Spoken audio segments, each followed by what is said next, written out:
Tantor Audio presents The Hunter by Monica McCarty. Narrated by Antony Ferguson. Foreword. The year of our Lord 1310. 4 years ago, Robert the Bruce's bid for the Scottish throne seemed doomed to failure when he was forced to flee his kingdom an outlaw.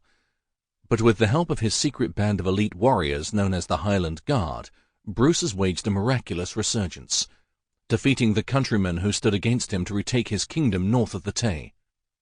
With the borders and most of Scotland's major strongholds still occupied by English garrisons, however, the war is only half won. The biggest challenge to the Bruce's fledgling kingship, the might of the greatest army in Christendom, is yet to come. After a brief respite from warfare, the truce with England comes to an end when Edward II marches on the rebel Scots. From his headquarters in the Heather, Bruce launches his new pirate warfare, harrying the English with surprise attacks and skirmishes, but refusing to meet them in an open field, eventually sending King Edward and his men scurrying back to the borders for the winter, delaying, not deciding, the final battle to come. But there is no peace for treachery, and this time it will not be the warriors of the Highland Guard who come to his aid, but another powerful ally that has been by the Bruce's side from the first, the Church. The support of men such as William Lamberton, the Bishop of St. Andrews, has proved invaluable, with his network of spies and couriers of the cloth, providing much-needed intelligence.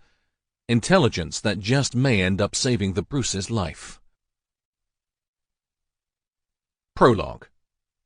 Dundonald Castle, Ayrshire, Scotland, late June 1297. Finlay Lamont was drunk again. Ewen Lamont sat in the back corner of the great hall of Dundonald Castle with the other young warriors and tried to ignore his father.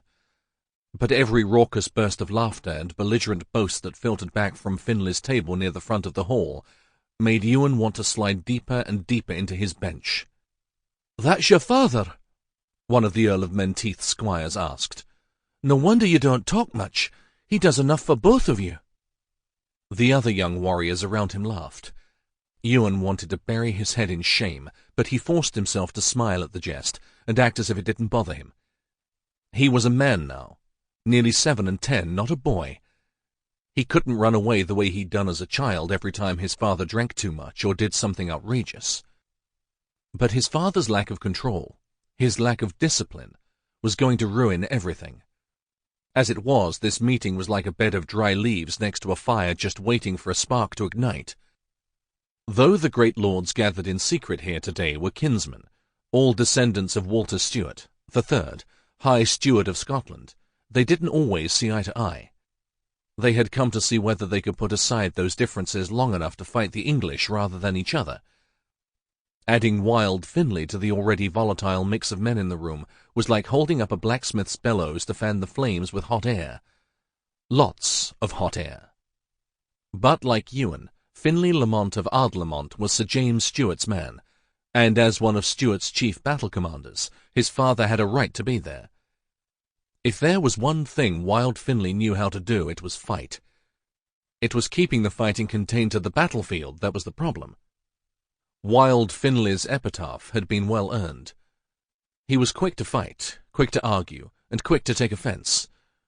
Rules, law, nothing could bind him. He did what he wanted, when and where he wanted. He'd seen Ewen's mother 30 years ago at a local fair, decided he wanted her, and had taken her. It didn't matter that she was betrothed to his cousin and chief Malcolm Lamont. It didn't matter if those choices nearly cost him, and their clan, everything. His father hadn't changed at all in the year since Ewen had seen him last, except for the missing finger. While Ewen had been in the borders in the service of Sir James Stewart, the 5th Steward of Scotland, his father had gotten so drunk, he'd bet one of their kinsmen that he could pull his hand away from the table faster than the other man could draw his blade. The top joint of the middle finger on his right hand proved Finlay wrong. Ewen's reckless, more savage than civilized father was always getting into trouble. He spoke with his sword in his fists, usually in a whiskey-induced slur. Fighting and drinking were sports of which he never tired. And wagering. Finlay Lamont had never met a challenge too crazy or dangerous for him to...